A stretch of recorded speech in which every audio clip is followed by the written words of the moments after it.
Road का हर project मेरे करीब में है। केवल दिल्ली के आजू बाजू में हम 65,000 करोड़ के रोड बना रहे हैं। हर जगह पर हम रोड बना रहे हैं। अब कोई रेलवे और बस के बजाय अपने खुद के गाड़ी से टूरिज्म कर रहा है। स्मार्ट शहर नहीं तो स्मार्ट विलेज भी बनेंगे, यही हमारा सपना है।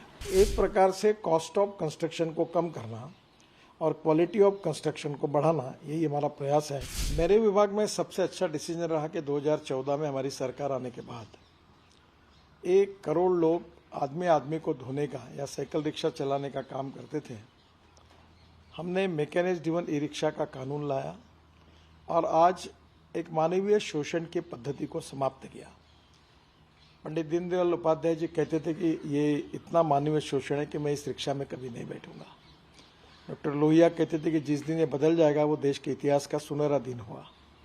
तो मुझे लगता है कि ये जो मैकेनिज्म ई रिक्शा हमने लाया और उसमें आज 1 करोड़ लोगों को मुक्ति मिली। लगभग अब साइकिल रिक्शा और आदमी धोने वाला रिक्शा दिखता नहीं। उसमें और उपलब्धि हुई कि और 25-30 लाख ज़्यादा लोगों को, दिव्यांगों को, महिला भी अब साइकिल रिक्शा ई रिक्शा चलने लगी। उनको भी रोजगार मिला और आज बड़े प्रमाण पर यह पॉपुलर हो रहा है। ई कार्ट और ई रिक्शा मानवीय इतिहास में शोषण से मुक्ति देकर उनको रोजगार देने वाला एक सबसे अच्छा प्रोजेक्ट मेरे कार्यकाल में हुआ है और मैं निश्चित रूप से उसको याद रखता हूँ। गडकरी जी, लोग कहते हैं कि इस सरकार में चाहे आपको कुछ दिखे या नहीं दिखे, जहाँ आप जाएंगे आपको बेहतरीन रास्ते ज़रूर दिख जाएंगे। आपका पर्सनली बड़ा इंटरेस्ट रहता है, आप कई बार लोगों को डांट भी लगा देते हैं अगर उन्होंने सही से काम वाम किया नहीं किया।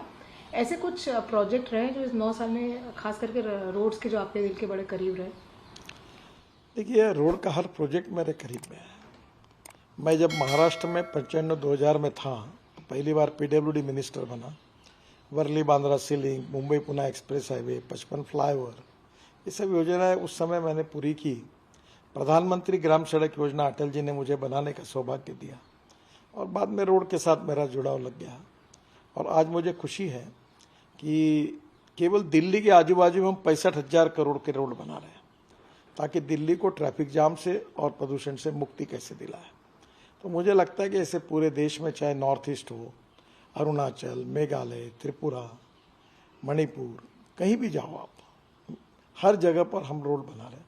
दूसरी ओर कश्मीर, जम्मू कश्मीर, जोजिला टनल हो, हम तो केवल 1 लाख करोड़ के रोड और टनल तो कभी कश्मीर में काम चालू है। आज जम्मू से श्रीनगर के बीच में 16 टनल बना रहे हैं। फिर हमने 32 ग्रीन एक्सप्रेस हाईवे और इकोनॉमिक कॉरिडोर बना रहे हैं, जो देश में लॉजिस्टिक कॉस्ट जो 16% है उसको सिंगल डिजिट में हम लाने में सफल होंगे। तो स्वाभाविक रूप से मुझे लगता है कि रोड में जो बदल हुआ वो लोग तो देखते ही है, तो कुछ बोलने की जरूरत ही नहीं है, क्योंकि जो अनुभव करते हैं वो इसके लिए सरकार को, मोदी जी को, हम सबको बहुत बहुत धन्यवाद देते हैं। एक नया अध्याय शुरू हुआ है अगर हम बात करें टूरिज्म को जोड़ने की, क्योंकि जिस तरह से रिलीजियस प्लेसेस को जोड़ते हैं रास्ते, आप 4 धाम के ऑल वेदर रोड बनाने की पिछले कई सालों से बात भी कर रहे हैं। ये एक बूस्ट होगा टूरिज्म के लिए, क्योंकि हमारा देश ऑलरेडी केवल हमने दिल्ली से देहरादून का पुराना रोड अच्छा किया। जैसे ये आपका मेरठ रोड बना, एक्सप्रेस है दिल्ली मेरठ हाईवे, और मेरठ से वो रोड हमने अच्छा बनाया तो दुगना हो गया टूरिज्म। और जब दिल्ली देहरादून बनेगा तो 4 गुना बढ़ेगा। तो टूरिज्म भी ऐसा क्षेत्र है कि जिसमें 49% खर्चा एम्प्लॉयमेंट पोटेंशियल बढ़ाने के लिए होता है।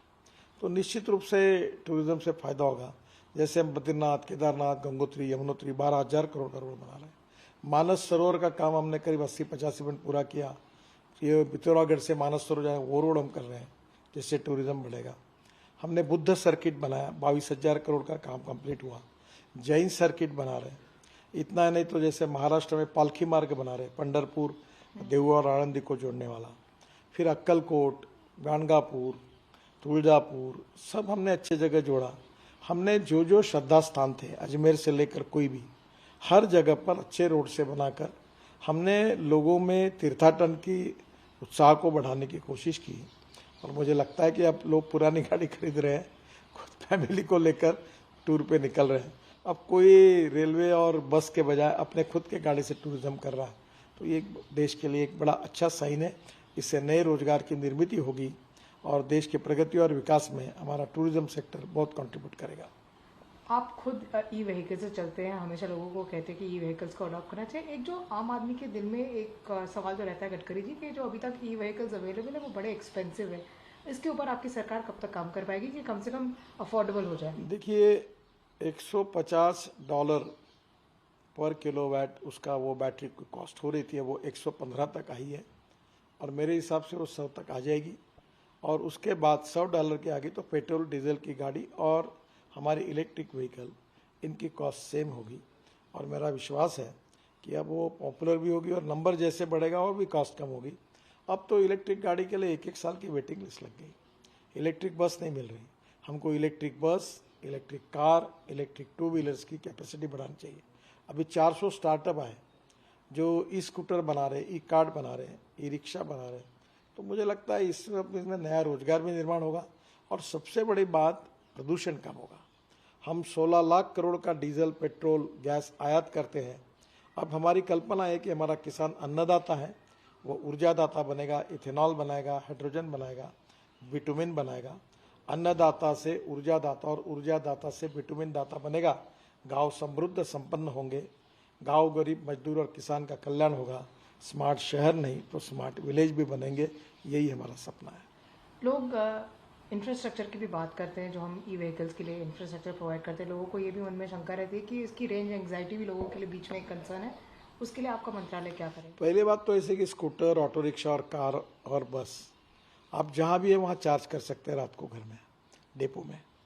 अब प्रॉब्लम ये है कि जहाँ आप 1000 किलोमीटर जाएंगे, जैसे दिल्ली से मुंबई जाएंगे तो ज़रूरत है, तो हम हमारे 670 रोड साइड एमिनिटीज़ बना रहे हैं, वहाँ हम लोग चार्जिंग की व्यवस्था कर रहे हैं। और भारत सरकार ने भी इसके ऊपर अनेक उपाय योजना की है। 1 साल में आपको सब जगह चार्जिंग सिस्टम मिलेगी, फास्ट चार्जिंग होगा, ये अड़चन नहीं रहेगी। तो गडकरी जी, जिस तरह की रेगुलेशन अभी कायम है कि 10 साल के बाद जो डीजल व्हीकल्स है उनको लोगों को देना पड़ेगा, कई लोगों की ये समस्या है कि क्यों ऐसा किया जाए, और क्योंकि जब तक कोई ठोस स्क्रैप पॉलिसी भी नहीं है अभी सरकार के पास। नहीं, अभी तो स्क्रैपिंग पॉलिसी हमने लाई, करीब 25 यूनिट शुरू हो गए। हम कम से कम 1000 यूनिट शुरू करना चाहते हैं। फिटनेस सेंटर की कमी है, वो शुरू करना चाहते हैं। गवर्नमेंट ने 15 साल के पुराने व्हीकल्स को स्क्रैप करने का निर्णय किया है। इसलिए आने वाले राज्य सरकार अगर स्क्रैप करेंगे, उनको हम लोग 2000 करोड़ वित्त मंत्री ने बजट में सपोर्ट दिया है। हमारे देश में हम एल्यूमिनियम इंपोर्ट करते, कॉपर इंपोर्ट करते, प्लास्टिक इंपोर्ट करते, रबर इंपोर्ट करते हैं, स्टील भी हमारे यहाँ कमी होती है। तो इस बार इस कारण रिसाइकलिंग और ये सर्कुलेशन इकोनॉमी ये बढ़ेगी। अभी हम यूज टायर की रबर पाउडर हम रोड में बिटुमेन में यूज़ कर रहे हैं, प्लास्टिक 7% यूज़ कर रहे हैं, रबर पाउडर 15% यूज़ कर रहे हैं। हमने बाम्बू का क्रैश बैरियर बनाया, उसको अप्रूवल हो गया। हम अभी विशेष रूप से हमने कंस्ट्रक्शन टेक्नोलॉजी में काफ़ी चेंजेस लाए। अभी राइस स्ट्रॉ से बिटुमेन बनाने की बात कर रहे हैं।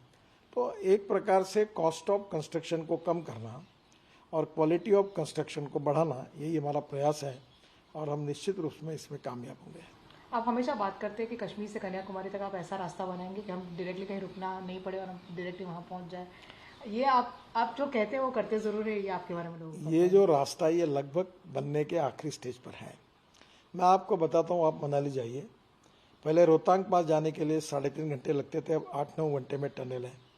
रोहतांग पास से बाहर आइए तो हम 4 से 5 टनल बना रहे हैं, तो आप लद्दाख लेह में आएंगे, वो भी रोड का काम चालू है। लद्दाख लेह के बाद आगे रोड से रोड बन रहा है। उसके बाद जोजिला टनल है, जो 12,000 करोड़ की, तो हमने 5,000 करोड़ बचा है, जिसका 60% काम हो गया। जोजिला टनल से झेड़मोड़ टनल है, सोनबर्ग, और वहीं से हम आगे जो झेड़मोड़ टनल है, और झेड़मोड़ टनल से हम श्रीनगर आएंगे और श्रीनगर से डायरेक्ट जम्मू रोड से जाएंगे। तो श्रीनगर जम्मू रोड पे हम कम से कम 16 टनल बना रहे हैं, उसमें से 12 बन गई।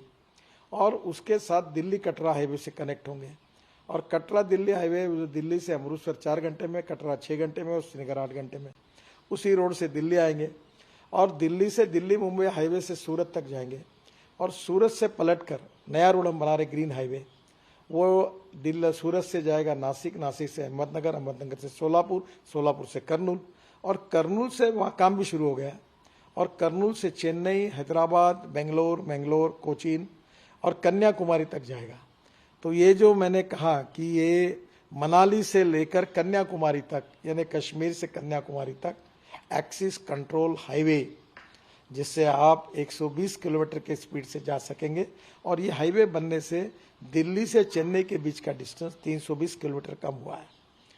तो मुझे लगता है मुंबई और पुणे का एयर पोल्यूशन भी खत्म हो जाएगा, क्योंकि साउथ में जाने वाला ट्रैफिक उत्तर से दिल्ली मुंबई जाता था, जो कोल्हापुर सोलापुर जाता, जाने की जरूरत नहीं पड़ेगी।